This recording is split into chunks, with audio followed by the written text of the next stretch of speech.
Welcome back to Hardcover Hooligans. My name is Danilo. I'm joined by Mac. This is part 2 of our series on A Court of Wings and Ruin by Sarah J. Maas. And I don't have a joke to start this one off. I just have this. The characters that occupy this book are the most selfish, egotistical, idiotic, violent, depraved, sociopathic, racist, classist, homophobic, self-pitying, judgmental, cruel, cowardly, and pathetic group of scumbag lunatics that I have ever had the displeasure of reading about.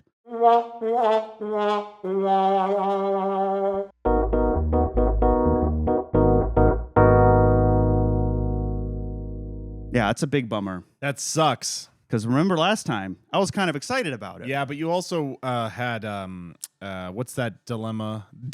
What's the dilemma where when you get kidnapped, you start to love your oppressor? Oh, Stockholm Syndrome. I did have Stockholm Syndrome. I didn't mean to say. I've had a long couple of days. I know Stockholm Syndrome. You know what? Why don't you talk about the book? All right. Oh my God, Mac, we're doing an ad read. What's it for? Us. What? Yeah, us. We've launched a Patreon. A Patreon? What's a Patreon? It's a way to directly support your favorite online creators and get some cool stuff by doing so. Wow, that's so cool. Does that mean people can get bonus episodes of the Hardcover Hooligans podcast? Yes. What about extended versions of the normal episodes? Yes. What about versions of the episodes where they don't have to listen to this annoying ad every time? Also, yes. And don't tell me we also have a Discord server where you can talk to us and discuss books and chat with other listeners about the show? We do have that as well, yes. We might even start doing bonus video content on there, too. Wow, that sounds awesome. If I wasn't already hosting this show, I'd definitely sign up for that. I'm sure you would. So if you want to support the show, help us grow, and help us keep putting out more episodes, all while getting more fun content in the process, go to patreon.com/hardcoverhooligans or check out the link in the description. Do it. Danilo, do you buy a lot of books? Why, yes, I co-host a book podcast with you, after all. Well, instead of buying books from some large corporation, you should buy books from our new partner, bookshop.org. At bookshop.org, you get all the convenience of purchasing books online. But when you shop, you can select your favorite local bookstore, and they'll get a portion of your purchase. You can support a local small business you love from the comfort of your own internet browser. Not only that, but if you want to buy one of the books we talk about here on the show, or some other book we recommend, you can go to the Hardcover Hooligan shop page, and a portion of your purchase will go directly to supporting this podcast, too. Oh my God, so let me get this straight. If I buy from bookshop.org, I don't support some large corporation. I do support my favorite local bookstore, and I also support my favorite podcast, Hardcover Hooligans? That's correct! That sounds almost too good to be true. It's not. So the next time you're buying a book, or even several books, instead of helping line the pockets of some of the wealthiest bozos to exist in the history of human civilization, go to bookshop.org/shop/hardcoverhooligans or the link in the description and make your purchase. Support your local favorite bookstore and also the online creators you love. That's us. No, we're talking about us. We're talking about us. So this is going to be the last thing I ever read by Sarah J. Maas. If this is the last thing I ever read ever, Yeah, you die tonight. I would die tonight. I think... No, hang on, wait. It's funny. It's interesting you say that because we had spoken maybe, like people say the Throne of Glass or whatever. Sure, is good, yeah. But you're out. We're done. I think that if this is a hallmark of how this author approaches the craft of writing and storytelling, I don't think I could read another word. Wow. Yeah. Wow. Big words. And I need to just say this up front because this is going to be a two-parter. We're going to talk about the book in the first half. A two-parter second part? And we're gonna talk about something else in the second part. Yeah, we're gonna talk about football on the next part. Not related to the book. We're really gonna talk about football. I just have to say, because we're not gonna talk about these favorite books again. Like, I wanted to like these. I know. I think there's a universe where this world is fun and these are good. Yeah, something that we've spoken about this privately. Most of our listeners, most of the people who enjoy this show listen to it traditionally, whether it's through the video podcast, whether it's through the full podcast uploaded to YouTube, podcatchers, Apple, Spotify, all that stuff. And so like those people know that we're going into these with open minds. Yes, whether we it's really tried to. Whether it's Fourth Wing, whether it's Iron Flame, whether it's this, they were never picked for the show to be like, hey, let's shit on this Let's thing. dunk on this. Not one of the books that we have read, and this is serious, Yeah. have we read to be like, let's shit on this. They're always, let's see what all the fuss is about. Yeah. So that's you came from a good place.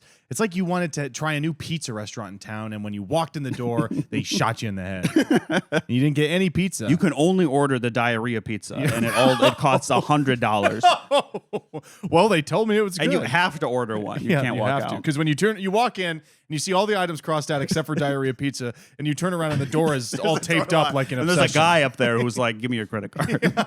Give me your credit card. I promise I'll only charge you $100. So yeah, all that to say, if it has turned into a hate read, it is because the book has turned me into that. Yeah, you become a hateful person. The first book, I'm like, this could be fun, quickly devolved. And I'm like, okay, that was the first one. Sure. It was early on, whatever. Second book, also not great. Third book, it started, I was like, this is horrendously problematic and not good. But like, I could see a world where maybe this ends and it's fun, or it's maybe as good as one of the previous books. And it's not. I think it's worse. Wow. Which is crazy. Well, because you, I guess in comparison to how you spoke about the other two, quite liked the first half of this book. In comparison, not in a vacuum. Except for, the anti-Celtic overtones. Yeah, that stuff's not great.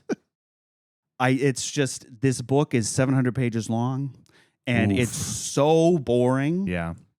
Because all these people do is like talk in rooms with no stakes, but it's like everyone's pretending there's stakes. And then at the end, like a bunch of unearned climaxes happen all in the course of like 50 pages. Damn. It's pretty crazy.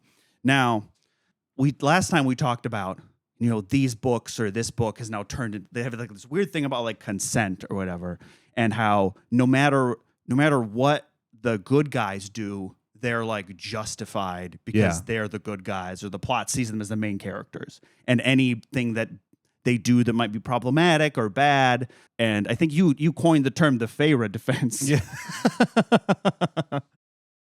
Where anything they do is justified because they're doing it for the right reasons, and anything anyone else does that might be the same or equivalent is horrible and bad and irredeemable. Yeah, and forget how, it's the right reasons to them. Forget how everybody else, the things they're doing to those people, feel about it. Right, and it's everything exists to make all the main characters feel like they're good and right and the center of the universe. Yeah.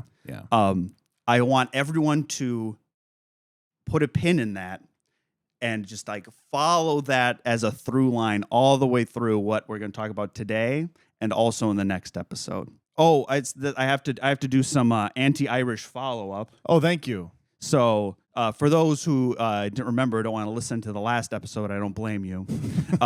Sarah J. Maas, her fantasy map is simply the map of the UK and Ireland.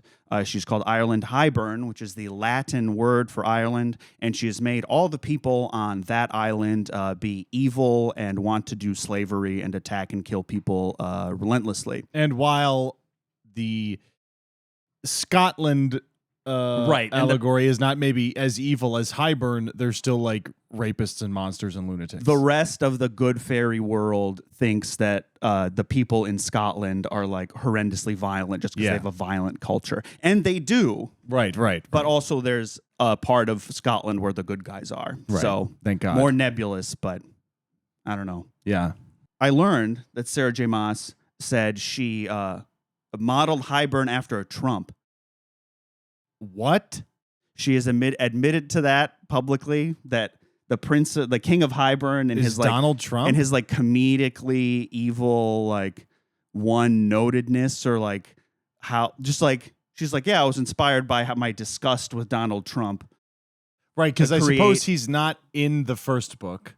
Because that was being written in 2015, so he's on the campaign trail going into the presidency. When he really comes through, is when Donald Trump is the president. This is her. Not to say Donald Trump was awesome before he was the president, but when he is at, like peak, 2017, people are like, he's so based and awesome. Sure. Is when in the book, what's the second one called? Court of Mist and Fury. In Akamath, he's in that, right? More so? Yeah. Well, not more so. He's just still a comically evil But he's not in the first guy. one at all, right? No, he's like mentioned. Yeah, mentioned. Yeah. Feyre. I find that a very convenient explanation for why, one, getting some, maybe political points for being on the right side, and two, your explanation for why your bad guy is so like one note and undeveloped and only seems to be driven by his personal hatred for our main characters. Which is funny because Donald Trump is a much more fascinating character than the King of Highburn in real life. No, Sarah J. Maas is right. She's on the right side. Right. Yeah. That's such like a... Listen, I would feel the both of us are politically left of liberal. To say the least. I don't want to say the C word. But we'll say that. Cunt. And so I think like that is peak centrist mindset. It's very Dumbledore was gay the whole time. Oh yeah. Yeah.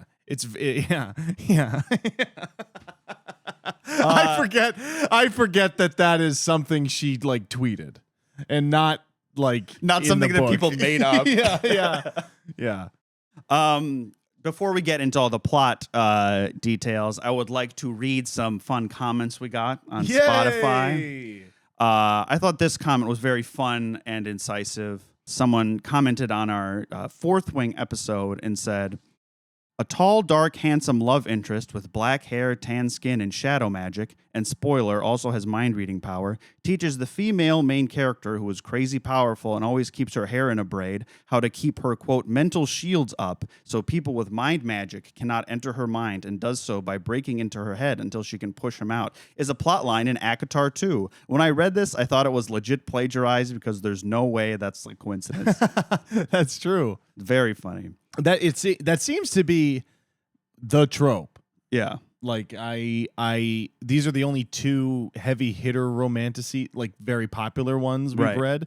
But it's just a very easy, how do we get these two people who aren't close together? Surely something else has to happen.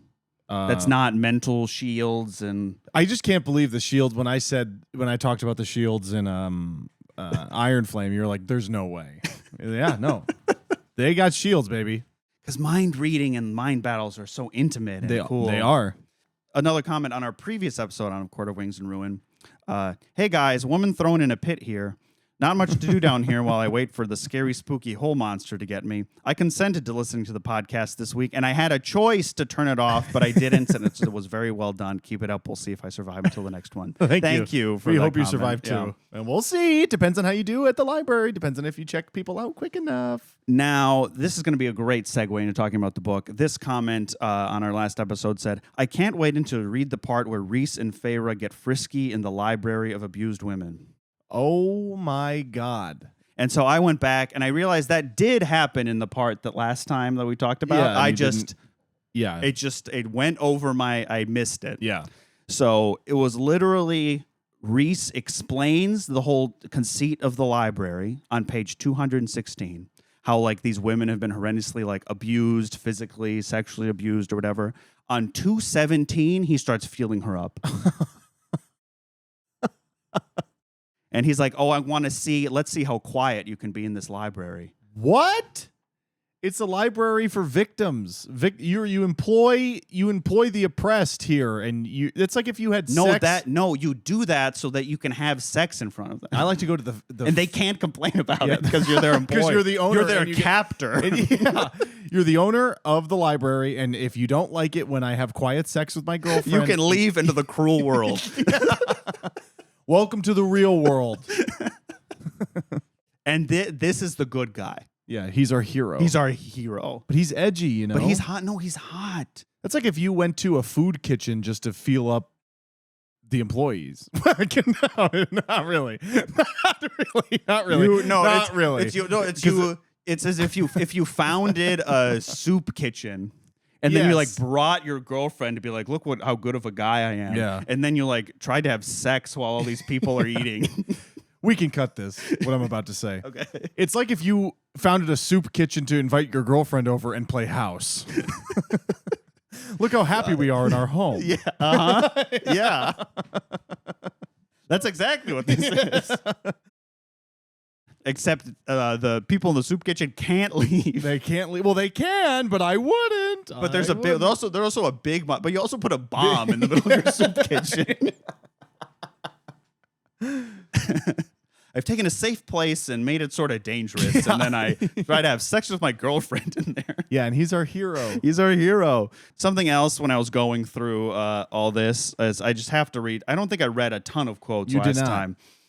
But remember the plan is like, oh, they're going to be outnumbered, and so Feyre's plan is to like employ like the monsters they've all met to like fight for them. Yes. The line is, Hybern might have the numbers, I said, but what if we had the monsters? Oh, that's awesome. Numbers versus monsters. How cool. 3 versus beast. How cool is that? 3 versus dragon. 2 versus werewolf. So they, yeah, that's awesome.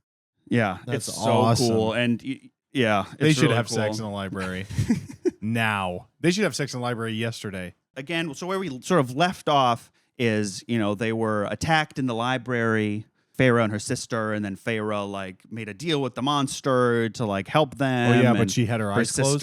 Yeah, she had her eyes closed, so we don't know what this monster looks like. We still sort of don't. It's just kind of a monster at the end of the day. Well, who cares? Yeah, it's dumb and bad. The summer court was attacked. They save it. They have a whole conversation about how they determined that like the attack on the library was to like toy with Rhys and Feyre personally. Oh, okay. There's a huge through line where wait, but Feyre cares that much about the library? Know about how like this was someplace that was like safe and special for them, and the bad guys attacked this to like try to get to them. But why is it safe and special for them? Because they just learned about it. Oh, right. We've been told it's safe. Because Feyre likes to like read. They're all like, it's because he knows about our histories. Which whatever that means, and they're like, oh my god, he knows that like we like libraries, and that's why he attacked the library. Like you're trying to take over a continent, and you're like, these 2 lovebirds in Scotland are gonna be my biggest enemies. I have to take time out of my day to toy with them personally because they love each other too much. Did Rhys teach Feyre how to read? Yes, remember like having her like copy out like Rhys is the most handsomest, sexiest guy ever, and she's like, ugh, and this guy's gross, but I guess I learned how to read, so he's a good guy. And so Rhys taught Feyre to read, but Feyre mentions, had she been to a library before? No, she had been to private libraries, right? But why? But why you don't know how to read? Unless she means in the spring court. I think she means in the spring court. Okay. Hey, Sarah, you got me. I think she meant in the spring court. There may have been a mention of also like, oh, we had some books growing up because they were rich and then they like fell from grace in the first book. Yeah. Which it doesn't explain. Like if she was rich until she was 19, why the hell can't she read? Yeah, I don't understand that. Maybe she never had an interest. It's like, I don't know how to play the piano. She never had an interest. Yeah, I don't know. Who knows? Who knows? But he taught her how to read. Do you think he had the library made after that? Because it's like, oh, she associates books with me, so I'll make this library. I think Sarah J. Maas made the library after that. So there's some sort of, because Rhys has to run a charity. All right. So that is sort of, that's the past. We've moved so far beyond that. We're going to go into the new parts of the plot now. Okay, you ready? I'm ready. We're coming up strong right at the start. Okay, what You're happens? not going to believe this. I'm not even going to build it up. They have the battle where they save the summer court. There's a bunch of like wounded, and it's like right after the battle, and everyone's like trying to recover and deal with the surprise attack. They're like in their war camp in the tent, and Feyre starts giving Rhys a blowjob. Yes! Yes! And then we're hit with this. His growls of pleasure filled the tent, drowning out the distant cries of the injured and dying.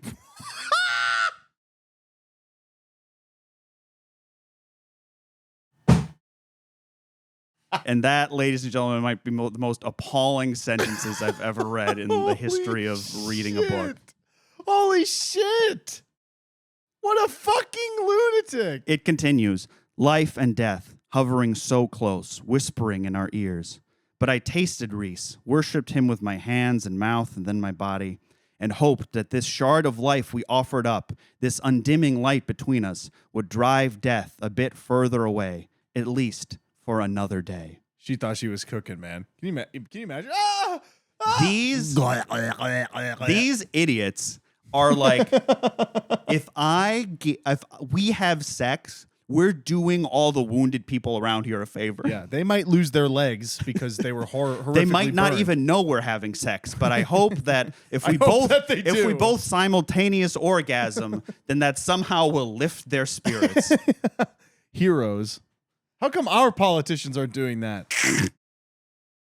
I would be so inspired if I knew like Chuck Schumer was getting blown on the regular. Maybe that's why Lauren Boebert tried to give that guy a hand job in the theater. She was trying to lift the spirits of America. Thank you, Lauren, and thank you, Feyre. This is another thing in that like I think there's no more patently like selfish, egotistical act than being like, I'm getting head. This is good for the world. Yeah, that's awesome. That's awesome. Yeah, it's rocks. pretty crazy. I have to read it again. This head is so good it'll save the world. Babe, your head is so good it could solve world peace. And again, the line is, his growls of pleasure filled the tent, drowning out the distant cries of the injured and dying. He's like, oh, fuck. And they're like, help! I'm dying! And Feyre's like, I just have to suck harder. Don't listen to that, baby. Listen to this. I'm going to lose my leg! My family! My leg! Don't listen to that. Don't listen to that. Don't listen to that. Yeah, these are Sarah J. Maas, you're a fucking these idiot. characters are lunatic scumbags. That is crazy. And like you sort of see what she was trying to do. Yeah, oh yeah, I get it, but it's like what a way to not stick the landing. That's like, I'm gonna jump, I'm gonna like skip 2 steps, but then like the world blows up. Somebody doing hopscotch on Alderaan when it gets blown up by the Death Star. Nicely done. It's my fault. Okay, so that's where we begin this wonderful slog through the second half of this book. All right, so remember last time they were gonna have a meeting with all the High Lords. Very exciting. But the new twist is to make this more exciting. It's now not in 12 days. They've pushed it up to now it's 3 days away. Why? What do you think about that? I don't care. Because they were just attacked, and they're like, we have to have this meeting sooner. Sooner, not now. 3 days. No, not now with all the fairies that can teleport anywhere instantly. No, we have to wait 3 days. Yeah. And they're all talking about, like, is Rhys or is Tamlin going to come? Because he's the High Lord of the Spring Court. They also, Feyre and Rhys also decide that, like, the Night Court has to stop lying about being bad and evil and has to come clean with all the with the rest of the courts so they can trust them to, like, fight Hybern. Which, of course, raises the question, why were they all pretending to be bad and evil in the first place? Yeah. It's because they were trying to hide their secret city that now everyone knows about. So they were like, we're not going to lie anymore. We're going to come clean. We haven't been a bunch of fucking liars the whole time what people want to ally with. Right. We're going to finally tell them the truth. But then they realize we're like, heroes. Well, but then Feyre's like, but we can't tell them about my powers. What powers does she have? So when she was resurrected in the first book, she received all the powers from the High Lords to like bring her back because she broke the curse. She's like the Avatar. It's been like retconned that these High Lords hate her for stealing their powers. Okay, but they did it willingly? And so you're like, what? But they objectively did it willingly. Yeah. And so, but Feyre's convinced they all hate her for stealing their powers. But then Rhys is like, oh, but they were giving willingly. Yeah. So the author on some level knows that doesn't make any fucking sense. Yeah. But they're still like, we have to hide it. And so they basically say, we're going to finally come clean. No more lying. We're going to be totally, completely honest. Except for my powers, of course. Which is like, okay, whatever. Total honesty. Except for my powers.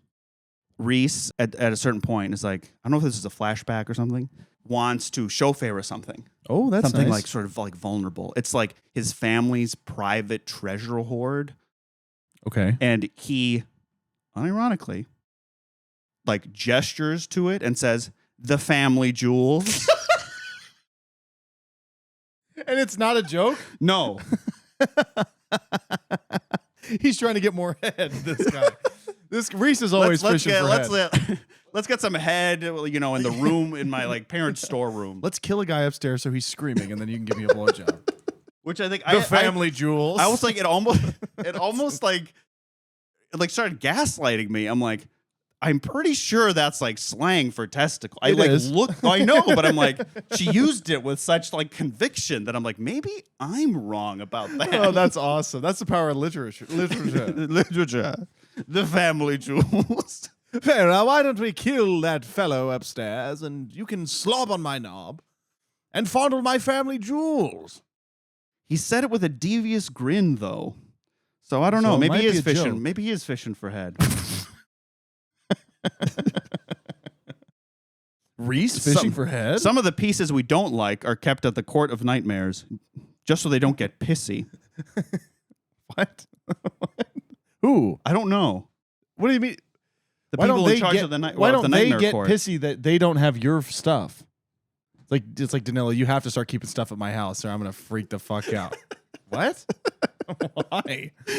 I want it there. Well, and they don't. But it's only the stuff I don't like. Family. Yeah, exactly. You have to give me the stuff you don't like, or else I'm gonna get pissy. One man's trash. You know what they say? The family jewels. Absurd, insane. So they finally have this meeting. 3 days pass. How How many days do you think it's been since the beginning of the story? The first book. I think I want to say a year. I think a year at some point has passed from the second book to at some point from the first book to whatever point in the second book, and I'm sure it's been maybe about that time. I don't think there's an answer for this because I don't think the author of this has an answer for that. Yeah.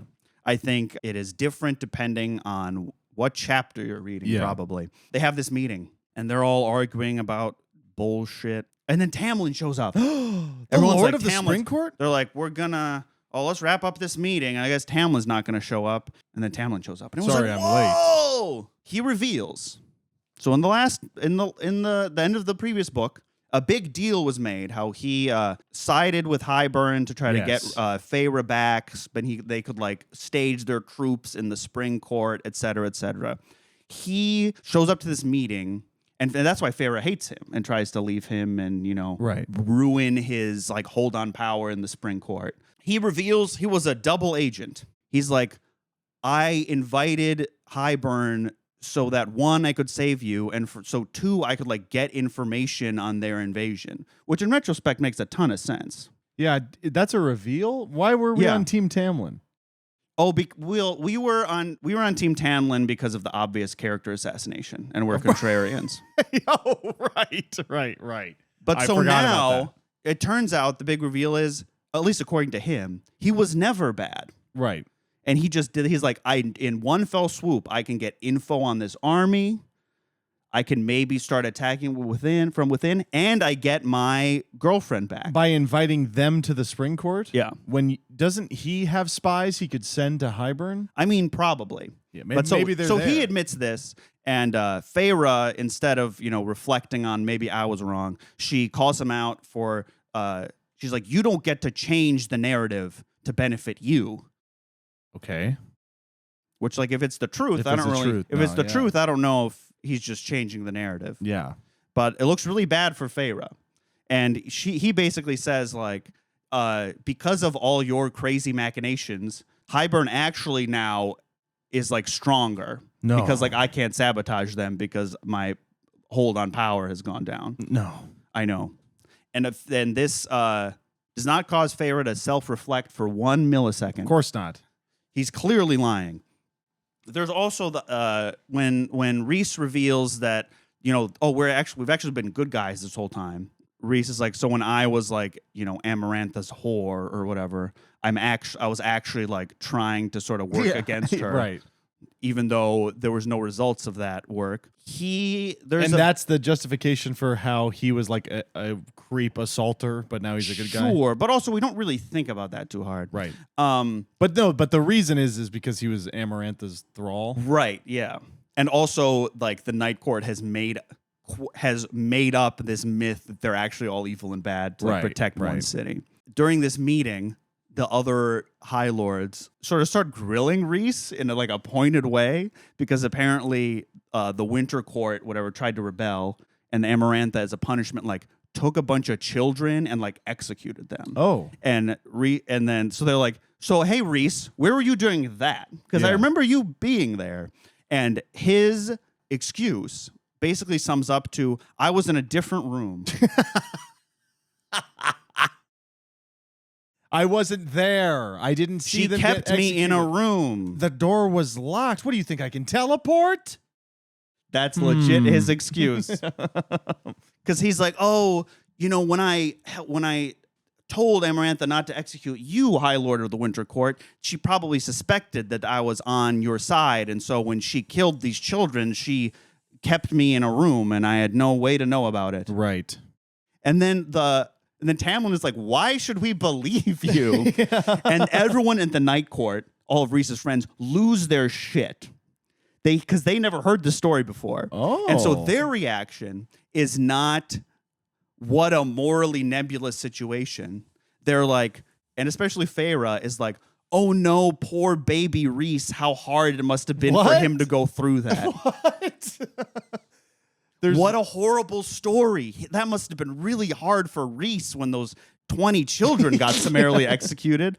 And then another member of a High Lord is like, oh, you say that, but like, why don't you talk to like the kids' parents? Yeah. Or like, you feel bad, but what about the fucking kids or the kids' parents? And call her out. They call him out. This spurns no self-reflection. It's just sort of like, you don't get it. And Rhys is like, Feyre just like is defending him mentally, but but he must have been in so much pain because this is such a painful story for him. Yeah, that's when a bunch of other children got killed. Yeah, that is the stupidest thing I've ever heard. And again, 20 children getting murdered somehow becomes about the main character and their emotions and how hard that was for them. Yeah. This is a good book, man. At least it's only 700 pages. And most of it is this meeting. I think I just find it baffling how you can have the self-awareness to bring up these points, but then to conclude them, these like sticky, morally gray points, you can just be like, nah. Yeah, no. But you understand, these are the good guys. Yeah, actually, no. They're actually the good guys. Wait, and you might actually be sort of bad because you're pointing this out. So yeah, which is crazy. And Feyre, and again, Tamlin rightly points out that, like, hey, everything your family currently has and everything you have, like, I gave you. Like, I gave them all that money and all that treasure. Yeah. And Feyre's like, whatever, but, like, I'm good and right. It's just crazy. There's also, in this meeting, Nesta, the sister, points out that, like, you know what? Like, I'm a human, or I was a human. Why didn't you fairies who have so much of everything above the wall, like, you ever helped us poor humans because we're all living in poverty and suffering? And then one of the High Lords is like, well, so, like, the point of the treaty is the fairies never bothered the humans ever again and to leave them alone, so he left you alone. Yeah. And then Nesta's like, well, the past is still the past. What are you going to do now? Okay, Then, like, why'd you ask? Like, what's the point of bringing this up if you're just gonna be like, enough about that. Like, after our hero heroes have been pwned, I think as the kids say. You can just be like, but you're just dwelling on the past. Yeah. Like, you brought this up. It's infuriating to read and just like baffling that you would write anything this way and expect them to come across as likable. Is this most of the section? Is this stupid meeting? No, there's just a lot happens in the meeting and not a lot happens outside of the meeting. I see, and I thought this was very indicative of a lot of things. At a certain point, Tamlin is being like, he's being kind of an asshole. He's like calling out Feyre and being like, well, do you like sucking Rhys's dick or whatever? Or like, I bet he makes you scream really loud. And Feyre, like to try to get under her skin because he's a bad guy, even though that's an insane thing even to though say. it's Feyre's fault, apparently, now that Hybern's invading. Oh, yeah? Do you like to have sex with your hot new boyfriend? I bet he eats your pussy until you come all the time, huh? And Feyre and all then he her walks right friends to his are boys. He's like, I got her. Well, and he did because she gets really mad at that. Yeah. So much so that she like explodes and like sort of attacks him. She dies. Not like literally.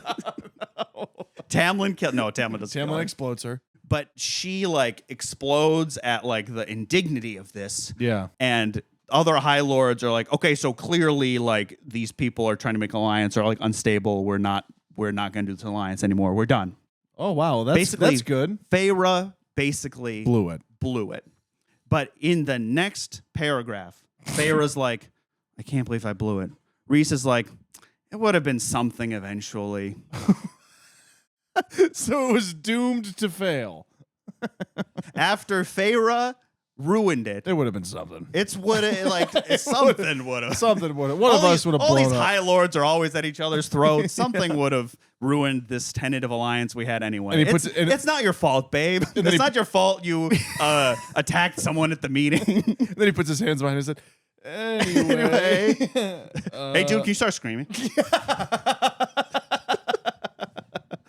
I can only get off if someone nearby is in incredible Your pain. uninvolved screaming third. We need him here. Despite all that it's not despite that it's not her fault, despite Feyre being convinced that all these High Lords hate her for stealing their powers, even though they all gave them to her willingly, she still thinks like she's justified and correct. Somebody needs to have This is like victim complex. Like Yeah. it's crazy. When they talk about, what do they call that? The oppression Olympics? Right. That's like she's trying to. She's at the top of the pyramid. She's at the end of the last book. I don't know if we mentioned this last time. Rhys makes her the first High Lady ever. So she's equal with Rhys, who's my God. the most powerful High Lord ever. So she's literally top of the heap because like this man has given her everything. Yeah. And then she's like, but everyone's against me. But it's just been repeatedly you fucking everything up all the time. No, it would have been something. It would have. Hey, Something, it was Hey. either going to be you babe, or babe, something. Babe, you didn't do anything wrong. You only just blew it. It was going to happen eventually. Anyway. Anyway, Now that they're all now that gone. they're gone and they're screaming again, do you think that The we can women maybe at the make, library are screaming. babe, do you think maybe we can make the world a better place? They're like, oh my God, that meeting went so poorly. Feyre, you should have blown me in front of all of them. That would have patched things right up. Life and death. So close. Have you ever- I'm going to read it again because I think it's just everything about that line is simply staggering. His growls of pleasure filled the tent, drowning out the distant cries of the injured and dying. I think it's injured and dying is really, because I think it's a much more beautiful thing if it's like, well, two people who aren't involved in the, okay, so like imagine the battle is happening and two people who think they're going to die sort of have this wonderful moment. Yeah. And it's drowning out the sounds of battle outside. Not the battle is over Not and the they're people injured and dying and they're not helping. The people you might be helping with the healing powers you've gotten voluntarily from these High Lords. If I cream pie your mouth, we might be able to save a child's life. Except for Reese was in another room when that was happening. He should have masturbated. That was his problem. He had no one to fuck in that room. He would have saved if Feyre gave him a blowjob. Those 20 kids would have been saved. Amarantha! I need pussy to save those kids. You'll never get it, Reese. You'll be trapped in this room with your hand. And he's trying. He's jerking off. It's not working. I put a don't come curse on this room. No! You can't, no matter how hard you try. I've put an edging glyph into the stone. A curse of edging. A curse of edging. Every time You will always be horny, but you'll never orgasm. the semen shoots back into your ball, onto the family jewels. And it hurts, Reese. No! I have to save those kids. No! And that was the true curse that Feyre broke by solving that riddle. Oh, I have to give The curse breaker wasn't the curse on the land. It was the curse of that. Whatever. The curse of capital curse T, of that. That's like a Discworld joke. The curse of that. That's really good. That's really good. A lot of reading these, I feel like we really could write one of these. Yeah, I really think so. At the end of the meeting, Elaine, who the fuck is Elaine? Well, Elaine is the nice sister. Oh. She was like traumatized, but not like she's coming out of her shell and she's normal now, guys. She's normal now. She's normal. She healed all her trauma, and she didn't even have to go in that library. She can sort of like sense. She's like a seer. She can sort of sense the future. So she like felt something bad was going to happen before those guys attacked the library. So she felt something bad was going to happen. You see a bunch of fucking fairies and a bunch of war machines flying in. I think something bad might happen.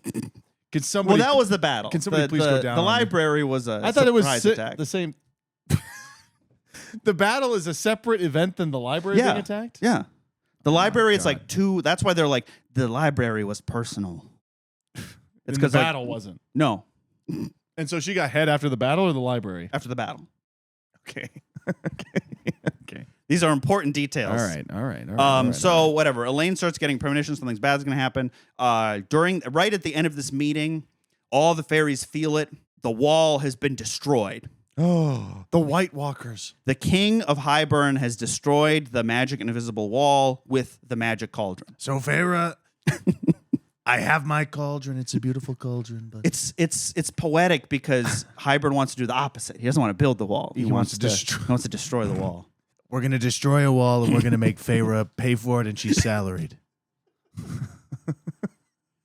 You won't. She has a line of credit at most stores. This wall's on her. That's right. He's reverse Donald Trump. He wants to destroy the wall and leave Jeffrey Epstein's island. Get me away from this island. And that's just, I think, a wonderful, nuanced political statement, wouldn't you say? Yeah. Danilo, we're not seriously doing an ad for our other podcast, are we? Yes, we are, Mac. This is our podcast, and we can do what we want. Just read the fucking paper I gave you. Okay, whatever.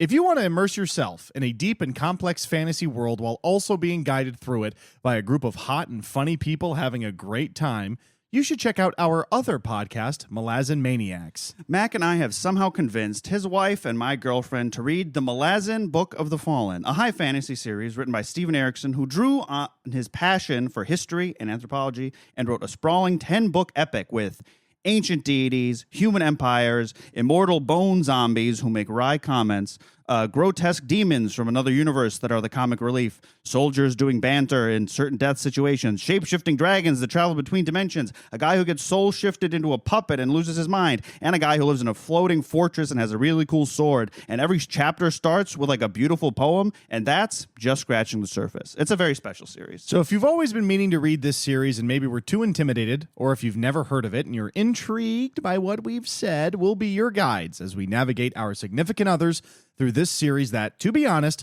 we don't think they're going to like very much. But It's still going to be fun and entertaining. And you know what else? This series has been done for like 15 years at this point, and the author keeps writing more stuff in the world, so you can be guaranteed it's not going to be a Game of Thrones situation. It's really well written, it's super immersive, it's done already, none of the books are a slog, and the ending is really good. There's not a lot of fantasy series you can say that about. Very true. So if that all appeals to you, check out Maas and Maniacs, available on all podcast platforms.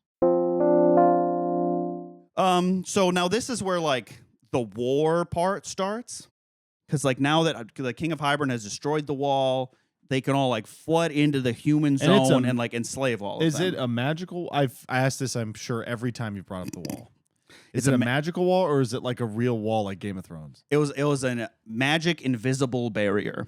Okay. That came about as a result of that previous treaty where they're like fairies and humans shall be separate. Now, this is a lore question you most certainly do not know the answer to. You know, I might. I've thought about these books a lot. When you look at the wall on the human side, is it like, you know, like areas in video games you can't go to are still like sort of modeled?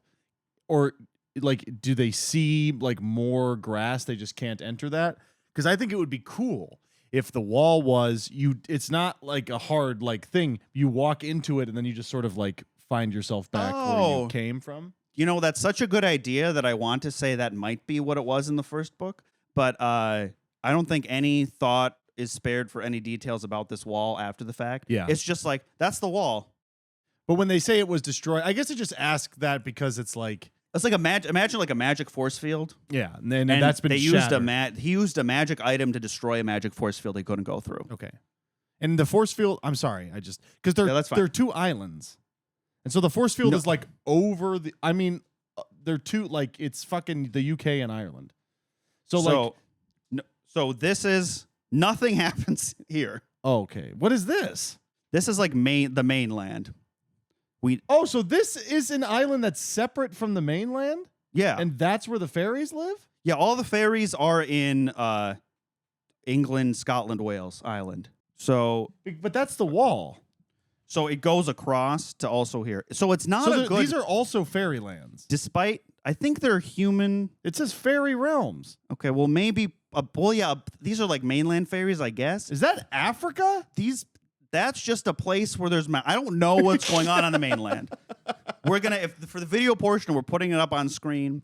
They talk about people going to the mainland, and some of those queens that we talked about last time are there. It doesn't matter. The only thing that matters is England. But, so the wall is like a force field that just covers all of that? No, it's just this. So why couldn't he just come here? So he does. But why... He comes through the spring court, and he attacks the summer court. Okay, so who cares about the wall being destroyed? You are asking far too many questions. I think in the last book, Pharaoh's like, well, why can't we fly around the wall because it only goes on the land? And they're like, it sort of extends into the ocean and our wings would get tired. Okay, I see. But also they can teleport. Like, it's not... I think this is the laziest map of a fantasy world I have ever seen. Is there more? No, that's it. Oh. Yeah, that sucks. So yeah, Night Court, Court of Nightmares, smack dab in the middle of Scotland. Oh yeah, look at that. But at least Valaris is also in Scotland, I guess. And what's that? That's where the library is and stuff? Yeah, that's where the Night Court hangs out. So he came this way to attack the library. One time. Well, yeah, two guys teleported in there to attack the library. Who are these two guys? There's some more Irish characters. Yeah. I think it was those Irish twins from the beginning. Surely not. And they got eaten by the library monster. Oh, I see. Yeah. But the humans just get this little sliver of land down at the bottom. Damn. Yeah. Also, it doesn't matter. It matters to me. So there's war. The King of Hybern, because now he's like camped out in the spring court because Tamlin was sort of overthrown and it was sort of his Feyre's fault. But like, it would have been something. It would have been something, babe. It would have been something. There's some battle. They have dialogue about... I have to read this to you because this is someone who's never thought or learned anything about war ever, thinking they've like invented war strategy. This is for us fellow nerds. It's not even nerds. It's like common sense. So they're like about to fight some of Hybern's armies. And this is Feyre's internal monologue or whatever. There was a slope to the grass in our advantage. We held the high ground. A narrow, shallow river lay not too far back from Hybern's army. Success in battle, Cassian had told me that morning over a swift breakfast, was often decided not by numbers, but by picking where to fight. The Hybern army seemed to realize their disadvantage within moments. So they showed up. They have to walk to the place where the battle is. And so they walked, and they're like, boy, if we stop there, that'd be a huge disadvantage. And then they're like, we're tired. We're Irish, and we're tired, and we have to stop here. We have to stop walking here, and we look up our enemies have the high ground. They're on that big hill. Fuck. If only we saw them from further away. But, like, didn't you know, Mac? The high ground is an advantage in battle. It is. The grass was sloped, and we had the advantage. That means they're on the high ground. We had the high ground. We know. But Hybern all of us realized right when the fighting almost started that, like, oh shit, we don't have the high ground. Shit. Oh shit, this place isn't flat. Oh fuck. We thought it was flat here. Because not only are the Irish evil, they're also stupid. Right. Yeah, I mean, yeah. They're a bunch of savages who don't know how to fight. Yeah. And get a load of this. So they are summarily beaten. And what I'm about to explain to you is something our good guys do.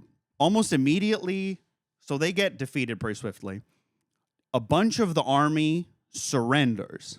Okay? Oh, no. A bunch of the army surrender, or most of them do. Some run away, and they're like, whatever, killed. The description says, a few of them are dragged away for questioning, and then the High Lord of the Summer Court kills the rest of them. The people who have surrendered. The ones who surrendered. Yeah.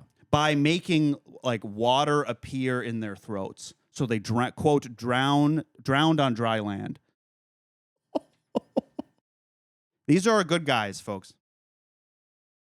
Well, so the Summer Court has a right to defend itself. You always, I don't know how to say this. If your Irish bad guys are so dumb they chose the low ground, you have to genocide them right after the battle. Yeah, somebody I don't know how much we'll talk about this, but somebody in the comments, I don't remember where it was exactly. Sarah J. Maas has made some interesting how do we say nondescript comments about Israel and Palestine. Sure. And I can't help but just think that this big, super powerful, very rich country is destroying this when the other country who is much smaller maybe does some sort of attack and then responds by drowning a bunch of the people on dry land. The attack justifies any retaliation. It's just like, I don't think it's on purpose, but I think it betrays a certain way of thinking about things. Yeah, for sure. For sure. Like, of course the good guys would do that. Respond like that. Yeah, because they're the good guys and these guys are evil. It is the justification. They attacked our home. For Israel doing the same exact thing. Yeah. It's just like, thank God Sarah J. Maas is not a politician. Because she shares a lot of the same sensibilities that these fucking lunatics do. I just think that, that's it. Really, you're right. It really does betray a certain way of thinking about the world and about proportionate response. Or just like, we're the good guys and they're the bad guys. So of course we can respond however we want. Right. Because we're justified. Right. Exactly. I don't think it helps that the Lord of the Summer Court, Tarquin, is described as a man of color. I don't know if you remember that detail. No, I don't. But he's the one who slaughters all these guys. Huh. Makes you think. In any case, Feyre determines that these fights are all too easy. This must not be the true army. So there's no question about, like, they don't get mad at this guy for doing that to the people who have surrendered? No, it's the end of a chapter. And it's not like he drowned them on dry land. End of chapter. And it's not like they're like bokoblins or whatever from Ganondorf's army. They're not like... They're Hybern's forces. Right, but presumably you'd have to think that they're not like Lord of the Rings orcs. No, they're like other They're fairies. people. Yeah. Fairies, but people. They're fairies in the way all the other characters in the story are fairies. Because it's not like one could understand if like a big monster surrendered. That would make you think like, oh, it understands. It would be immoral to kill this monster. Sure. And that is not brought up at all. I mean, the King of Hybern isn't even at this battle where this happens. And he's also not like a monster. No, he's the evil fairy from guy. Ireland, from Fantasy Island. They're not monsters. They're just other fairies. And in fact, Feyre is the one who's going to make the monsters. Because in my head, I keep thinking... He's going to get the monsters to kill the bad guys. Maybe it's just because I refuse to live in a world where it is seriously just like Irish fairies, human beings. Uh-huh.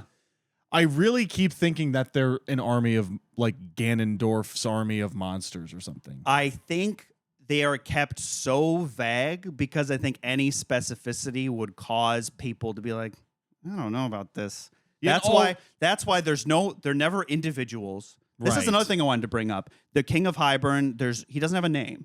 The place is called Hybern. Again, Latin for Ireland, Hibernia. The king is just the King of Hybern. The place is called Hybern. The army or the force, they refer to as a Hybern, like the country. Or like the forces of Hybern were there. There's never individual. Hybern. I'm like, I don't think you could dehumanize bad guys more if you tried. Yeah. They're literally all referred to by the same word, and they're just sort of wiped away as the narrative decides. Man. But it's so edgy. Isn't it so hard for our main characters that they had to do that? But it doesn't seem like it was. Spare a moment for them of how fucked up it is that the Irish made them do that. Drown them on dry land. How hard it must have been to witness that. Just consider that. Anyway, Feyre determines... Hang on, wait. I'm getting ahead of myself. At no point in this book do they have a "Are we the bad guys" moment. No. That is insane. Not that I read. What makes the King of Hybern evil? He's just evil. Remember? Right, but what's his plan? He wants to enslave the humans and take over the fairy world. Okay. He wants to be in charge of them. Amarantha was in charge of them, but she wasn't the real bad guy. She was just like the first try to see how the country would respond to occupation. And so the King of Hybern could learn what their weaknesses are and then invade for real. Learn what their weaknesses are. You put a giant, magic, powerful being and they couldn't defeat it. You were like... Just do it again. Again, we don't have to think about this too hard. Like, they were running the show for a long time. Yeah. Until Feyre came along. Anyway, it is not worth thinking about. Yeah. But now Feyre determines these armies they've been fighting aren't the real armies.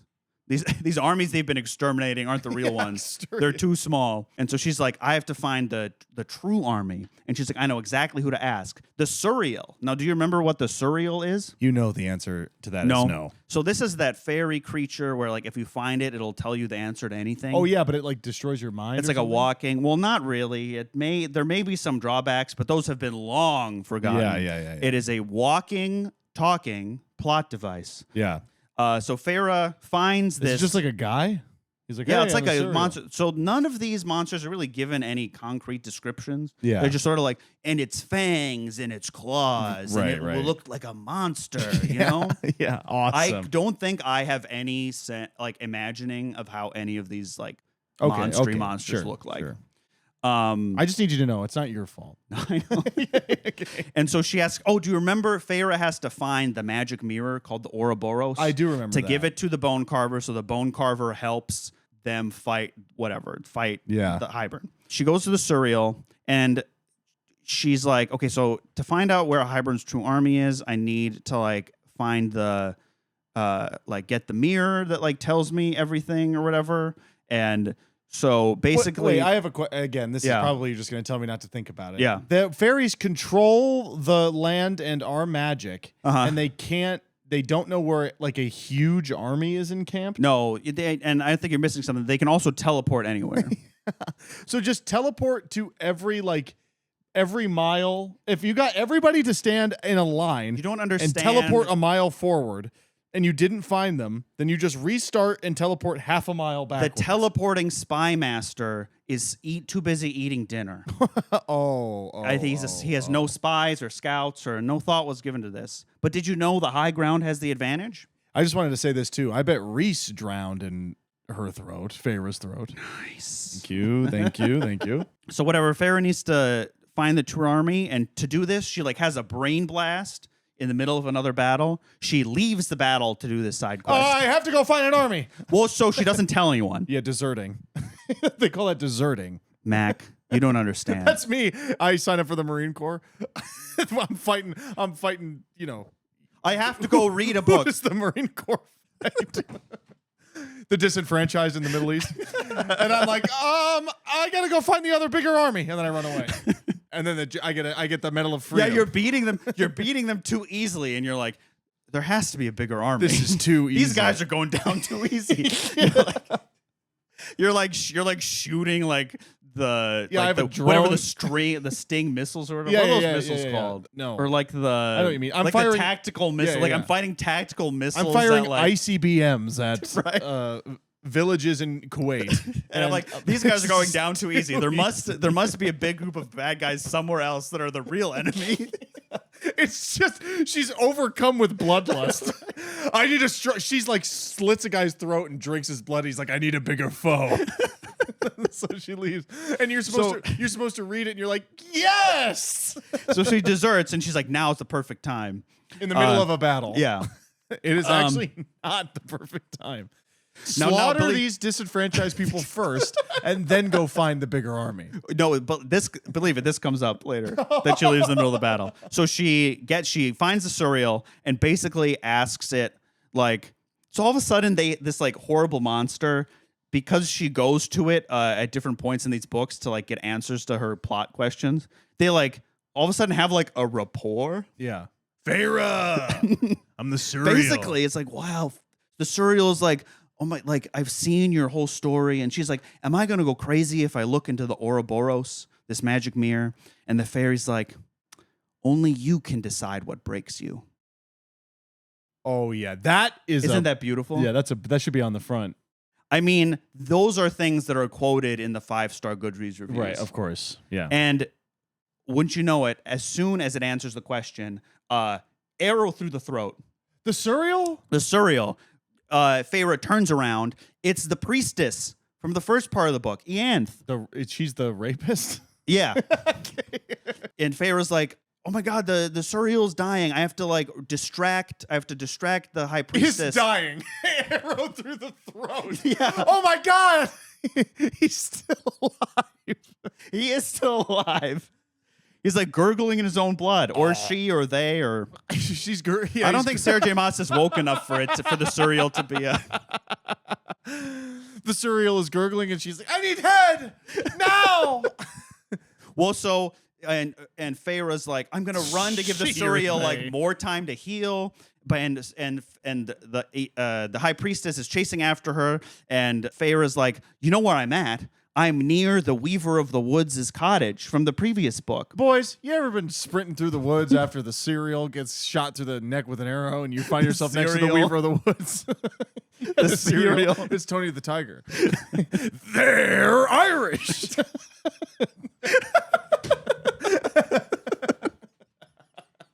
Oh, man. How is Suriel spelled? It's Suriel. S-U-R-I-L. You forgot the letters of the alphabet.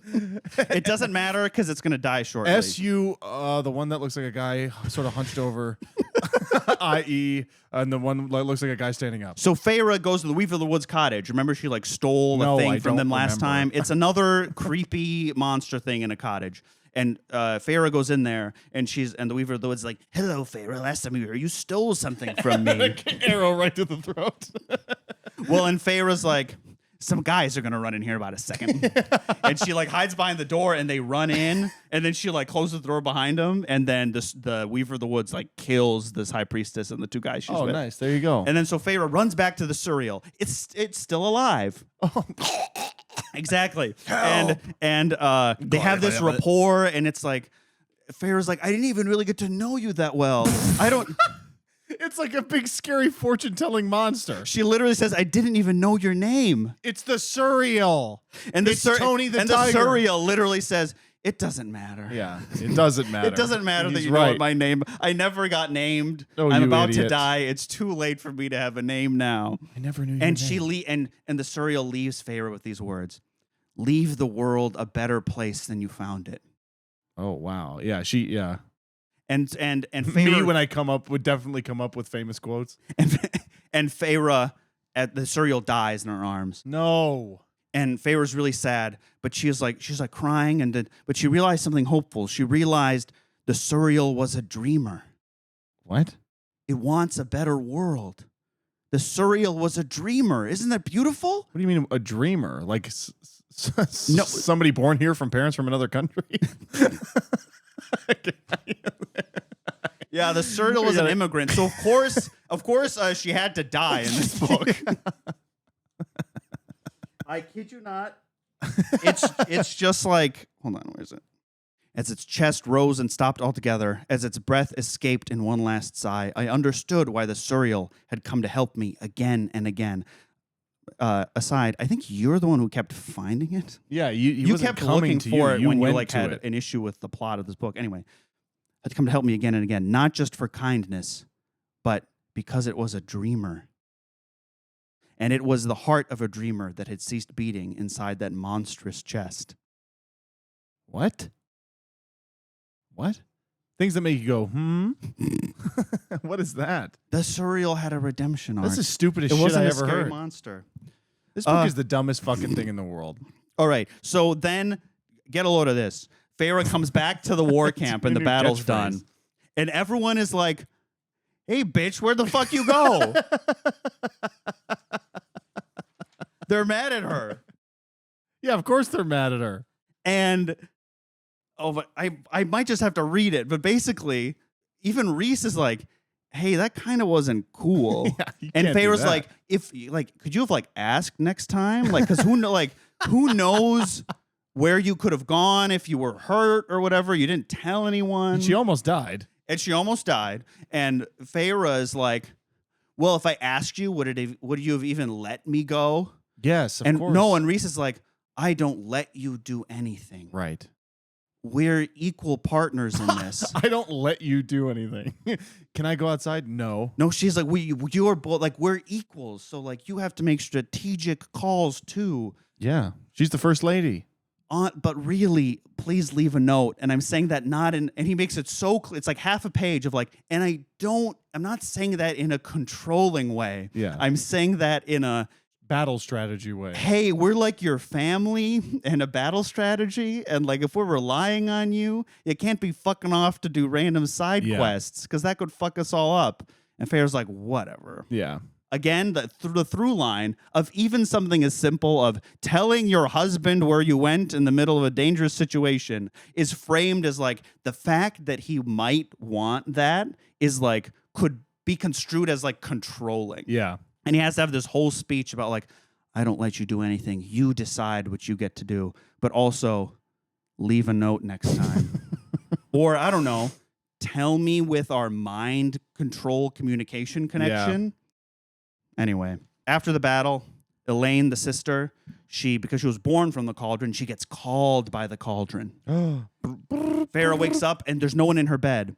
And they realize she's wandered into the Highburn camp. No. And so wait, so they found it? Yeah, it's the one they're fighting. I'm not quite clear on this. It's not super important, but I don't want people to flame me in the comments. I don't remember if the fact that there is a real army or not is sort of dropped because she says I have to find the real army, and then she asks about something else, and then also all of a sudden they are also fighting the real army. I'll tell you what, it doesn't matter. Yeah. They have to sneak disguised into the camp to save Elaine, and they see the Prince of Highburn. Oh. He's just there, the bored. Prince of Highburn? Or the King of Highburn. Okay, the king. Okay. They see the King of Highburn while they sneaked into this camp, and never once does it occur to her to, hey, I have all the powers, I should kill this guy. Yeah. They literally see him over there, and they're like, wow, he's right there, isn't he? Anyway, time to go find my sister. Yeah. That's literally what happens. Nice. Good. So they save Elaine, and they're like getting, and like they get caught or whatever when they have them and they're running away. And who comes to save the day? They're gonna like chased by wolves. They're like trying to fly out and they can't because like someone's too heavy, whatever. The wolves are chomping at them. Who comes to save the day but Tamlin? Tamlin gets in the way and fights off the wolves and lets Feyre and her sister and someone else, whoever else was with them, escape. Wow, hero. So he was double agent. He saved her life. Still not redeemed. No. Not in the least. But as far as I'm concerned, Tamlin's completely redeemed. Yeah. Yeah, Tamlin is If half of what he says about himself is true, and then saves her life by putting his own life at risk. Yeah. He's pretty redeemed here. If half of what he says is true. I say the same thing about Jeffrey Epstein. If half of what he said is true, that he didn't do anything wrong, he's a hero and he's redeemed. Okay, so now it's before the big battle. Morrigan, do you remember Morrigan? Yeah, I mean vaguely. It's one of their friends, right? Yeah, she's originally from the Court of Nightmare. She's kind of like sassy and she's a warrior and she's like a badass. So she has a 4 or 5 page long coming out scene to Feyre. She's gay. So she says she's bi. Oh. But she also says she prefers women. Okay. So it's but like a also, 60-40. She still has sex with men to hide the fact that she prefers women so no one will find out. Okay. And she tells this to Feyre.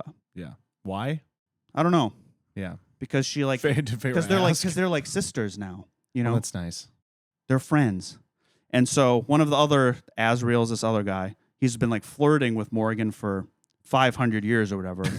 I guess I forget that they're all ancient They're all beings. 500 years old. And so she has known since she was small and growing up in this Court of Nightmares for, this oppressive place. But she's been gone from there for a while. Okay.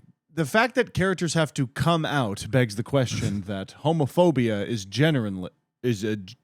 like homosexuality is generally frowned upon in this fairy world. Now I'm going to get to that. So there's never been any mention of a single different type of sexuality than heterosexuality in the course of this book or any of the other ones. Yeah. Maybe it's been mentioned once or twice or joked about. Who knows? It's never been a part of any of this. The reason I hope it wasn't joked about. The reason Morrigan says that she's like afraid of being an out bisexual in front of her really accepting group of like close friends / adopted family that she's been with for hundreds of years is because she's like afraid of her parents judging her or like spreading rumors about her, even though she's already been disowned by them and hasn't like talked to them in God knows how long. And my breath is whooshing. And so she comes out to this 21-year-old girl that she's known just for like a month, a year at the max. Not all her like best friends' adopted family that they've known for a couple hundred years, despite the fact that her friends are otherwise like the most supportive group of people ever. Well, yeah. And Feyre's like, don't worry, babe. I'll keep your secret. And she has like a small smile on her face. And Morgan's like, what? And Feyre's like, I'm just so excited to help you find girlfriends and be your wingman next time we go out. So they go out. Well, no, she just is happy about like when you're ready. I'm just so happy that I get to be her wingman. Or in other words, like, how do I make this about me? Yeah, you couldn't have been her wingman to find guys before? And this might be a stretch. I think that this implies that everyone in the Night Court is homophobic. I think so, right? Because why else wouldn't you come out to your like great friends that you've known for 500 years? It's certainly not meant to be that way, but like this book has not led us to have any goodwill towards it. So I'm going to take it at face value that it's implying that the Night Court is homophobic. Sarah J. Maas is not thinking about the fact that gay folks feel the need. Well, not feel the need. The act of coming out is because it is still like a prejudiced thing. Right. So she's not thinking about that when she has a character have this. She's doing it to show how like good and open Feyre is. Right. And this objectively, like, it's probably like a sweet moment when looked at in a vacuum, but implies that the place you've already established as being like this horribly weird and backwards place. And like, Also, like, I'm not qualified to speak on this.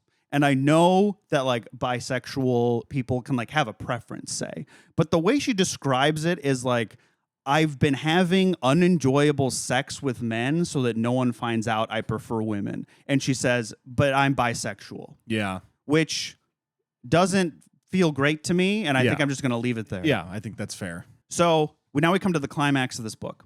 Everything I'm about to say from now on until we're done talking about the plot happens in 95 pages. Okay. In this 700-page book. Even by the most strict definition of a Deus Ex Machina, the climax of this book has 5. And I just want to, for all my literary folks out there, some people, casually use Deus Ex Machina as like, oh, an unsatisfying twist, or a twist that's not set up, or a twist that's really obvious, not what it or is. just convenient. Yeah. For my count of 5, I'm saying Deus Ex Machina, literally something that's never been set up that comes out of nowhere to solve a problem. Right. God from the machine. Yep. So what happens next? She gets the Ouroboros, the mirror. She looks into it. It's totally fine. Okay. All she sees is it shows you all of yourself, the good and the bad. And she gets through that by just accepting everything about herself, the pleasure, the pain, the good and the bad. Only she decides what breaks her. And now she has the mirror. She goes to that prison, gives the mirror to the bone carver. It's like, will you help us now? And the bone carver's like, you really brought me that mirror, didn't you? I don't really need that thing, but you needed it. Oh, boy. I would just wanted to know if you were worth helping. Okay. And I think you are, because you've proven yourself that you can look in the mirror. Your mirror finding abilities are off the charts, Feyre. I will help you. In some sort of nebulous way. I'll help you kill a bunch of people at this battle. It's going to happen. Yeah. So now the final battle starts. The bone carver is there, and he's like some death god. We learned the name of the library pit monster. Its name is Byraxis. It's also there because Feyre made a deal with it. But now we can see what it is, though. Feyre, the deal is this will come up later. We sort of see what it is, but it's like its claws were horrible, its teeth like razors, and it was there, like that sort of thing. Like I have no sense of what this thing looks like. In exchange for helping it, the only thing it wanted, Sarah's like, I can set you free, and Byraxis is like, but this is my home, and she's like, what do you want? It's like, I want a window to look at the stars at. And she has this whole conversation, and Reese is like, yeah, we can put in a fucking window. Yeah, that's not a problem. It just wants a window? Yeah. Okay. So it's like sort of a prisoner, but also like not. He just wants a window. He just wants a window. And the Weaver shows up too. Oh my God. All the stars are here. And so that's Deus Ex Machina 1, because she runs into it at a cabin. It doesn't even say like there's a battle or whatever, but the Weaver's there, and it's also a super powerful death god because we learned it is the Bone Carver's sibling. Okay. So it's there to also fuck shit up. And you're supposed to be like, whoa, it's there. They're all there. The battle starts, and immediately the good guys are mowing them down. They're winning. And they keep winning, but all of a sudden they're losing because they have to be losing. No. And then trumpets sound over the hill. And over the hill, Gandalf. a bunch of, that's totally what it's going for. A bunch of like an army of humans show up.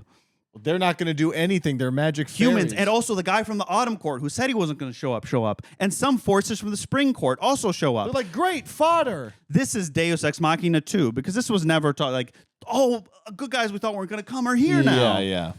So the army of humans are led by a guy named Jurian. Do you remember this name? No. Okay, so I don't have time to get into Jurian. There's this whole plot line where like he was the guy, the human fighter who was like trapped in Amarantha's ring, and then he got out and he was evil. I do remember that. And he was actually working for Highburn. But at some point in this book, they have a scene where like he shows up and he's like, so actually I'm good, guys. Yeah. I hate this shit. I'll be on your side. Yeah. And so when the twist is he comes with his army and we're like, whoa, it's Jurian. And we care deeply about this.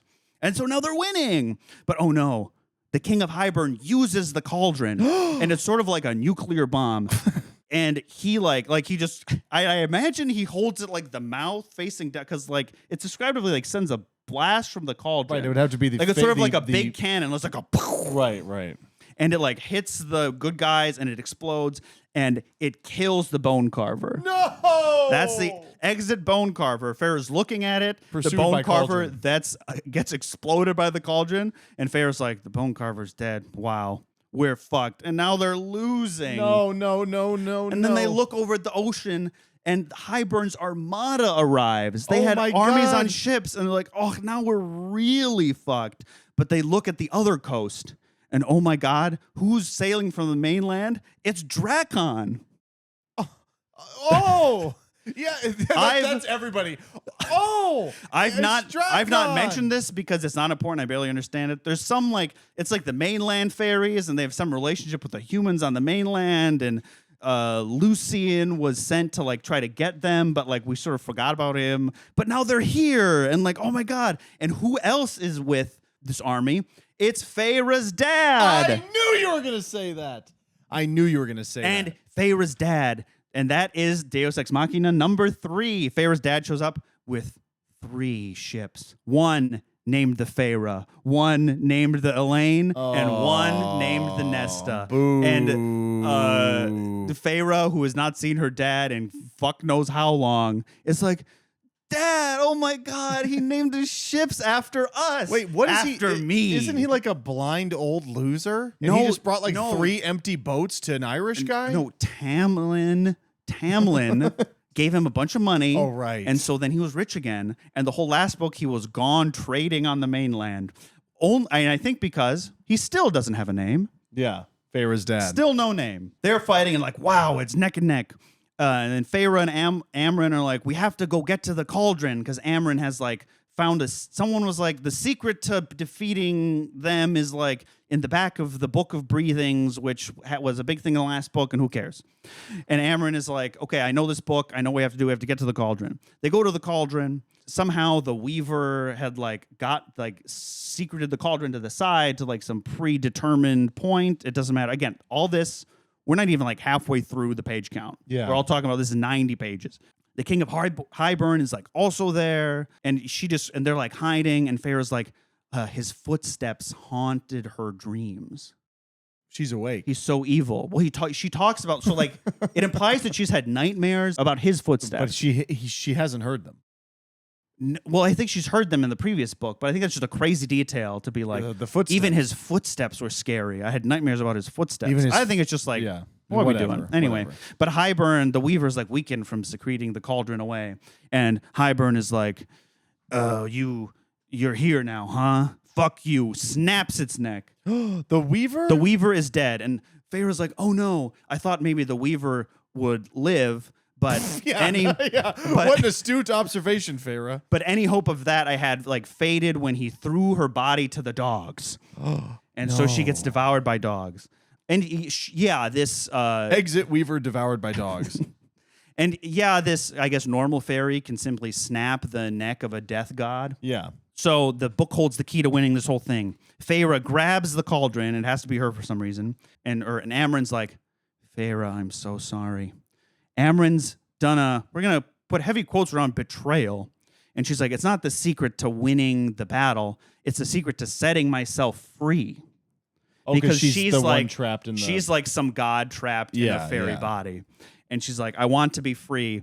And she's like, but I think this will help She for some reason, didn't tell Feyre this. And so Feyre's like, Amren's betrayed me. But she's also like, Amren's like, okay, if I'm free, you have to run away because I'm not going to recognize you. I'm going to start killing whatever I see. Yeah. And so I guess during this, Feyre mentally connects to the cauldron and she sees the whole battlefield and it's like, oh no, they're losing now. And she mentally teleports to the scene where Rhys and her sisters are. And now the King of Hybern is there. And the King of Hybern gets their dad. And Feyre can't do anything about it because she's mentally far away. And Nesta's there and she's mad. And the King of Hybern snaps his neck. Snaps whose neck? The dad. Feyre's dad? Feyre's dad is dead. He died as he lived, unnamed. And then Nesta is like, I'm so mad at you. And she attacks. And Fireman's like, ha ha ha, that was too easy. Yeah. And then he's standing there. And from his neck comes a point of a sword. The King of Hybern? The King of Hybern. And you see, it's Elaine. Oh. The nice sister snuck up behind the King of Hybern and stabbed him in the neck. This is Deus Ex Machina 4 because we don't really know where she was or what she was doing. Done purely for shock value. And she like hacks off his head, and now he's been beheaded. He's been unalived. He's been unalived. Folks, the King of Hybern has been unalived. Yeah! By the nice sister. Ladies and gentlemen, we got him. Mission accomplished. And Feyre sees all this through her telepathic connection with the cauldron. She gets back to the cauldron. Amryn frees herself. And the way Amryn talks about it, she's like, so like, I'm going to die. Like, I'm not going to be me anymore. But like, I want to be free of this. I don't really know why she has to do that. Yeah. And she's like, I'm going to be this terrible eldritch horror. No one won't recognize me anymore. And so she gets released. And she's like some giant, like, flaming bird. My notes, I wrote flaming angel, but it autocorrected to flamingo.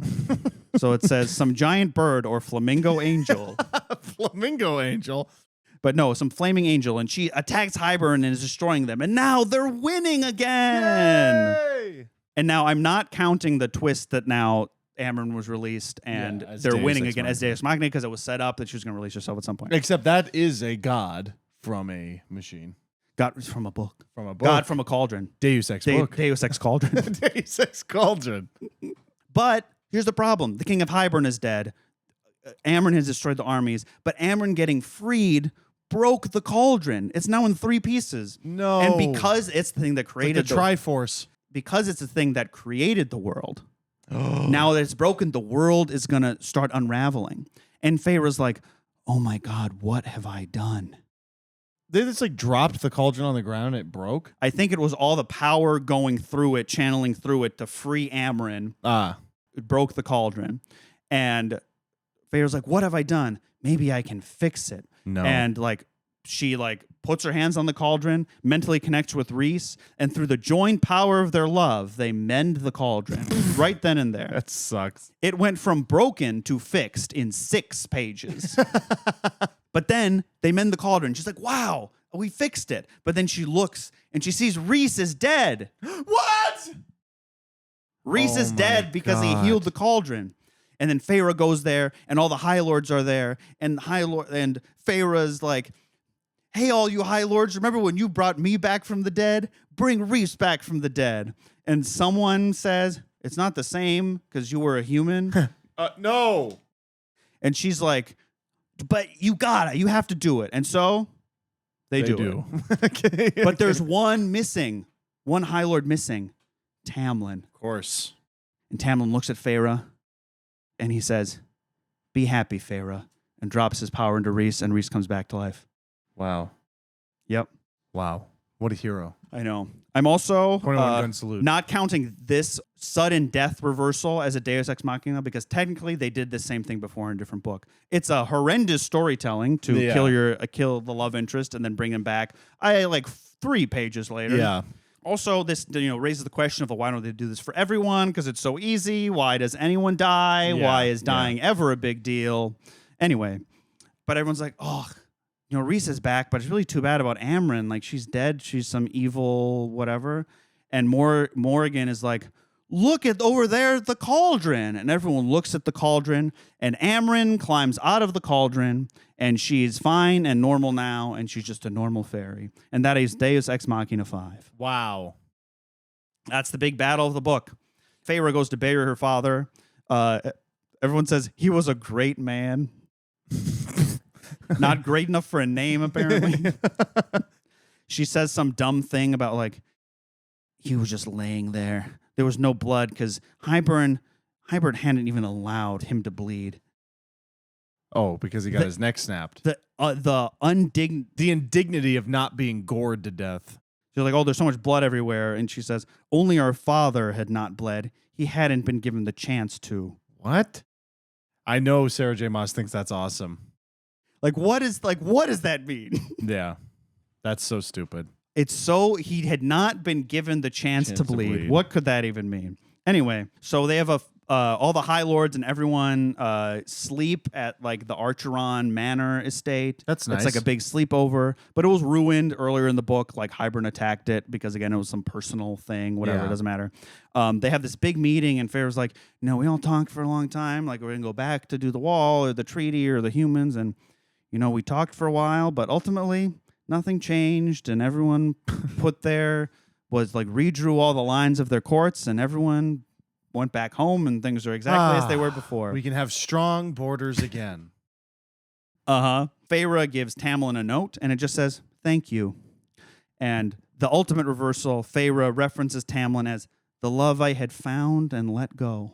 That is not what happened. That is not what happened. You killed his wolf friend and he did nothing but nice things for you. And he tried to save you from from an evil guy who thought was brainwashing you. And you ruined his life because he didn't tell you he was a double agent for the evil guys. So I mean, after I'm like, Tamlin's redeemed, guys. I don't know who these ACOTAR heads talking about Tamlin redemption arc. Yeah. It happens in a court of wings and ruin. All right, this is the final chapter. This is like the last 3 pages. Everything I've talked about has happened in 90 pages. This is like the wrap up one. It's just Rhys and Feyre. Oh, she has a new nightgown, and Rhys is like, "This is new." Cool. And Feyre's like, yeah, the ladies at the shop gave it to me for free. I didn't even have to use my credit card. Well, and Rhys is like, but don't you know you're disgustingly rich?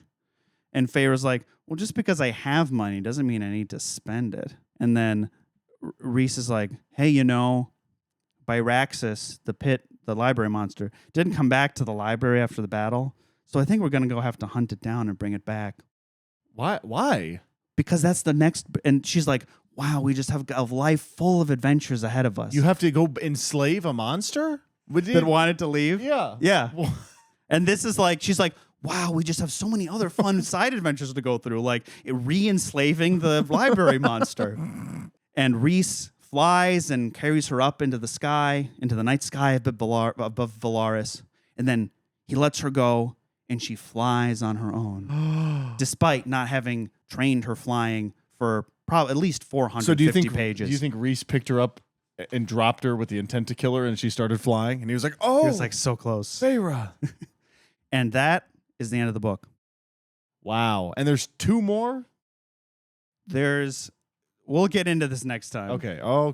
There's 2 more published ones. There are more on the way that were recently announced. Oh, I also have to say, Danilo's Control F corner, the word mate appears over 200 times in this book. That's awesome. My mate crossed the room. Yeah. He looked at my mate. I glanced at my mate. My mate's groans drowned out the sounds of the injured. I'm going to read it one more time. No, wait. We're going to wait. That's going to be the end of the episode. I'm going to read that book. And then we're going to fade to black. It's going to be the end of Sopranos. Yeah. Yeah, famously it fades to black. Slow fade in that restaurant. All right. We're going to read some 1-star Goodreads reviews. This has a mind-numbing 4.46 star rating on Goodreads. You guys, man. You guys got to read other stuff. Literally anything. If you read this book and you liked it, and you're like, you know what? This has re-sparked my love of reading. That is, I genuinely mean this. That is a beautiful, wonderful thing. Don't keep reading these. No. Say like, a thank you. Be like Feyre to Tamlin. Be like, ACOTAR, the love I found, and let go for better things. Wow. And go read some real books not written by a maniac. Anyway, let's read some 1-star reviews. This is 1 star by Isabella. Hey, I hated this. It took me almost 2 years to finish because it was so bad I'd get bored and dread coming back to it. Hey, SJM, fire whichever ghostwriter helped you with this. If you're reading through this series, stop at the last one so you can at least get the conclusion of the enemies to lovers and don't have to read SJM try to wrap up all the war stuff she's alluded to but hasn't focused on for the 2 other books. Things I really hated. Why do we only get 1 POV and it's Feyre's? Because then SJM has to figure out how to explain things that happen when Feyre isn't there and it's terrible. Why is everyone always purring and growling? Sorry, hate it. Feyre is always really tired after a long day of watching other people fight. I'm not kidding. Rhys babies her like, I'm sure you're so tired after he fought in the war all day and she actually watched. Why would she be tired? A long day of not helping? Feyre deserts everyone and lies about it to get, quote, really useful information. The information in question is actually nothing. She has a conversation without any actual takeaways. But when confronted for lying and making everyone worry because of this dumb decision, she throws it in her friend's face that her friend has been lying about having a crush on someone because that's the same thing. No awareness from anyone of how ridiculous and baseless this argument is to begin with, but I'm just supposed to believe in it? They don't use words like man and woman because they aren't human, so they get described as female and male. Hey, you're creating a magical world from scratch and couldn't come up with anything better? The ending is laughably predictable with absolutely nothing of quality. I'm bored. This sucks. I agree with everything in that review. Awesome. Queen. And this one just has 1 star and the quote, our favorite quote, his groans of pleasure drowned out the sounds of the injured and dying. That is all, 1 star, which is really all you need. Yeah. If any book you're reading has something like that, But you're done. immediate 1 star. Yeah. 1 star. I think this person's name is Ale. Ale and a bunch of emojis. It's a mug of beer. 1 star. Trust me, this was a big disappointment for me, even though I never really liked this trilogy.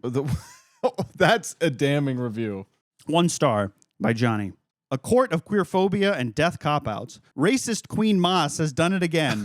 Delivered us a truly fantastic book that represents the subjugation of women to animalistic, abusive men.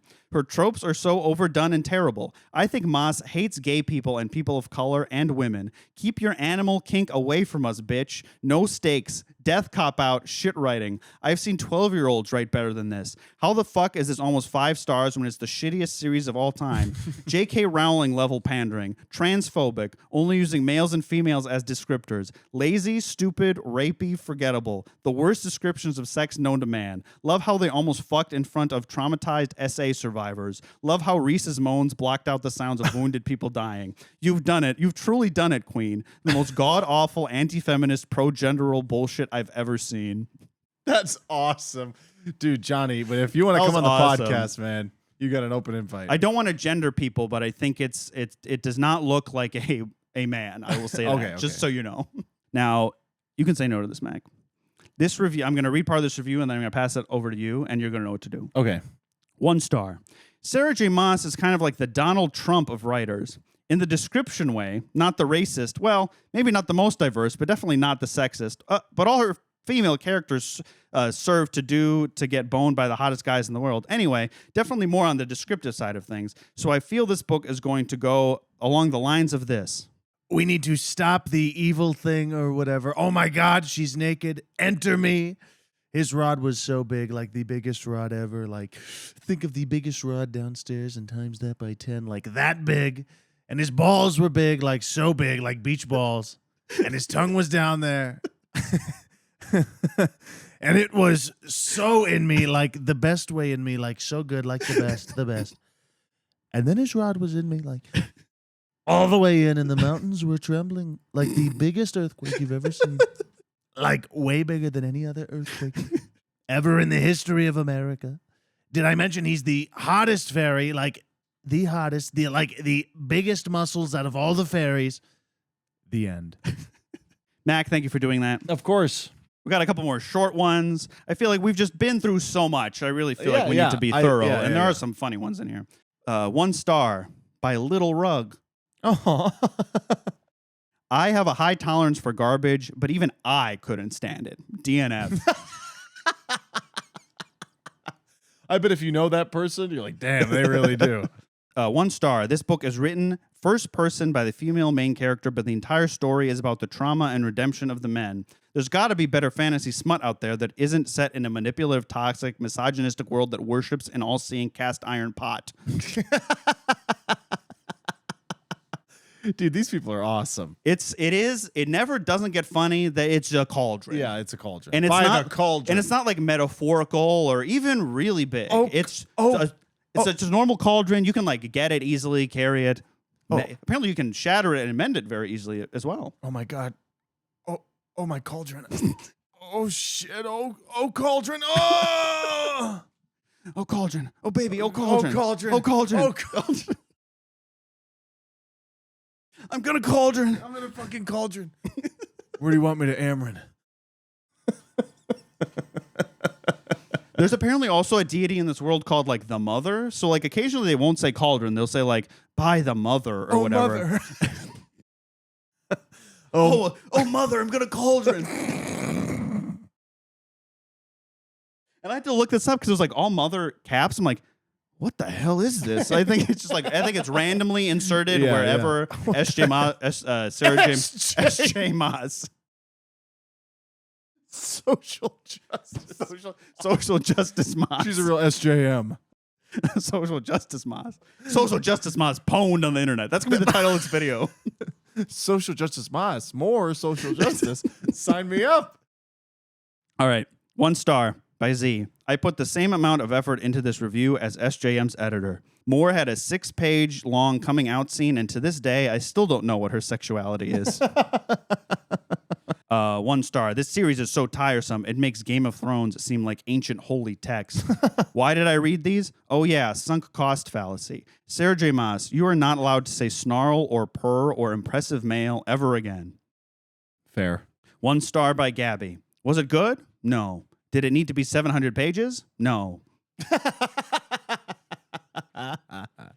1 star by Brienne. This huge-ass book could have been done in a third of the time if FJM just took like 50% of the M-dashes and ellipses out.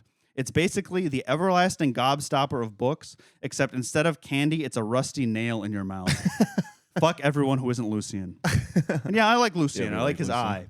1 star by Lily. Unfortunately for Sarah J. Maas, creating a lesbian character who's been miserably suffering from compulsory heterosexuality for 500 years and writing a bad coming out scene has made me a lifelong enemy of the author. You have so many. 1 star by Sasha. Be for real, ladies. How are we reading this? We're not allowed to comment on that, but I would just like to read that review. 1 star. If you're going to make me sit through this many meetings, you could at least make the sex good. True. Here's the last one by Phoebe. 1 star. I get it. He's your mate. Oh, no, I actually have one more. Oh, of course. I forgot. Sorry, I forgot about this one. Yeah. I wonder who it's from. This is by some username Hard Hooligan 420. Yeah. I'll read this one. Hello. My name is Gordon, and I review books that are written. I recently started a new job as a janitor at a Walmart Subway. Oh. Anyway, on to my review. Nice. Good job. I think he likes to update us on his life. He does. He must first line of review, reading, yeah. So. Or just whoever's reading these Right. reviews, yeah. Because of Reese, I finally know what it means to be a feminist. And I'm afraid it means I'm not one. I don't have bat wings. I don't have abs. I don't pay any women's salaries. I don't get a blowjob on a battlefield.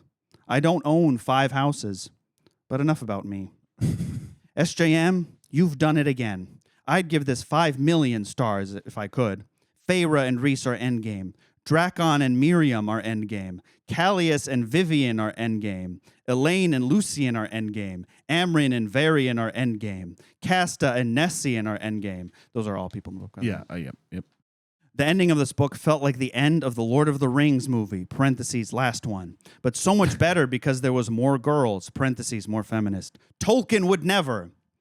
I learned a lot about what being bi was, which I never knew before, so that was nice. Oh. I also felt sad when the cauldron broke, because it made me think of what if my pot at home where I make all of my stews broke. But then when the cauldron got put back together again, I felt happy, parentheses, Humpty Dumpty coated. 5 stars. Put back together again. 5 stars for Reese. Parentheses, call me. 952-555-8421. Time for stew. Yeah, so call that number. You get to talk to Gordon. So we can talk about that as a whole.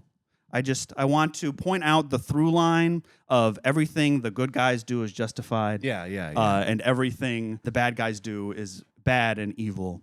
And how the main characters sort of make everything about them, and even the author can't seem to escape, because anytime they're challenged on anything somewhat logical, the decision just to be like, well, anyway, who wants to talk about all of that? Yeah. And I say all that in preface to the idea that this is part 1 of another part. And in the next part, we will be diving more into sort of the series overall, because we've run really long. This is the last one I'm going to read. And of course, because I listened to the interview of Sarah J. Maas when she appeared on the Call Her Daddy podcast a couple of months ago. And boy, do I have a lot of thoughts. Well, we're excited. So I'm very excited. That'll be next time. In the meantime, everyone, follow us on social media, regular stuff. Send us your emails, hardcoverhooligans@gmail.com. And until then, stay hard, especially when it's on the battlefield among the sounds of the screams of the dying. And I'm going to see us out. Oh, no, Mag, you should read this. You should read this one. Stay. His growls of pleasure filled the tent, drowning out the distant cries of the injured and dying. Life and death hovering so close, whispering in our ears.